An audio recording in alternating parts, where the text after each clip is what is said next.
ভারত পাকিস্তানের অস্ত্রবিরতির পরও দুদেশের মধ্যে উত্তেজনা কমেনি। সোমবার মোদির দেয়া ভাষণে এবার কড়া জবাব দিলেন পাকিস্তানের প্রধানমন্ত্রী শাহবাজ শরীফ। বলেন, ভারতের যে কোনো আগ্রাসনের জবাব দিতে প্রস্তুত ইসলামাবাদ। সিন্ধু নদের পানির অধিকার রক্ষায় পাকিস্তানের সাহসী সেনাবাহিনী লড়াই করবে বলেও হুঁশিয়ারি দেন তিনি। আরও জানাচ্ছেন আশিকুর রহমান। টানা ৮৭ ঘণ্টা হামলা পাল্টা হামলার পর গেল ১২ই মে নাটকীয়ভাবে যুদ্ধবিরতিতে রাজি হয় চিরপ্রতিদ্বন্দ্বী দুই পারমাণবিক শক্তিধর দেশ ভারত ও পাকিস্তান। তবে একের পর এক নাটকীয়তা ও বাকযুদ্ধ লেগেই আছে দেশ দুটির নেতাদের মধ্যে।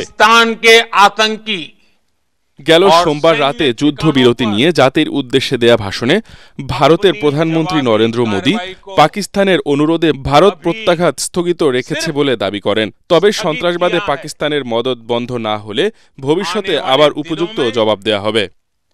हम पाकिस्तान के हर कदम को इस कसौटी पर मापेंगे कि वो क्या रवैया अपना। পরে ভারতের প্রধানমন্ত্রী নরেন্দ্র মোদির ভাষণকে উস্কানিমূলক ও বিভ্রান্তিকর বলে প্রত্যাখ্যান করে পাকিস্তান। প্রধানমন্ত্রী শেহবাজ শরীফ পাকিস্তান সেনাবাহিনী ভারতের অহংকার মাটিতে মিশিয়ে দিয়েছে বলে মন্তব্য করেন। হুঁশিয়ারি দেন, যে কোনো হামলার জবাব দেওয়ার জন্য প্রস্তুত পাকিস্তান। পাকিস্তান যুদ্ধের জন্য প্রস্তুত, আবার শান্তির জন্য। ভারত কি চায় তা সিদ্ধান্ত তাদের। ভারত যদি সিন্ধু নদে পানির প্রবাহ বন্ধ করে দেয়, সেটা হবে পাকিস্তানের জন্য রেড লাইন। পানির অধিকার রক্ষায় পাকিস্তানের সাহসী সেনাবাহিনী লড়াই করবে।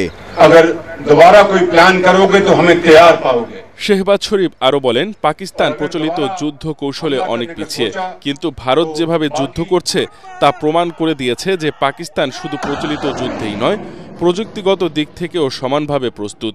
এবারের সংঘাতে পাকিস্তানের চেয়ে ভারতের ক্ষতি ২২ গুণ বেশি বলেও দাবি করেন তিনি। আশিকুর রহমান, এটিএন বাংলা।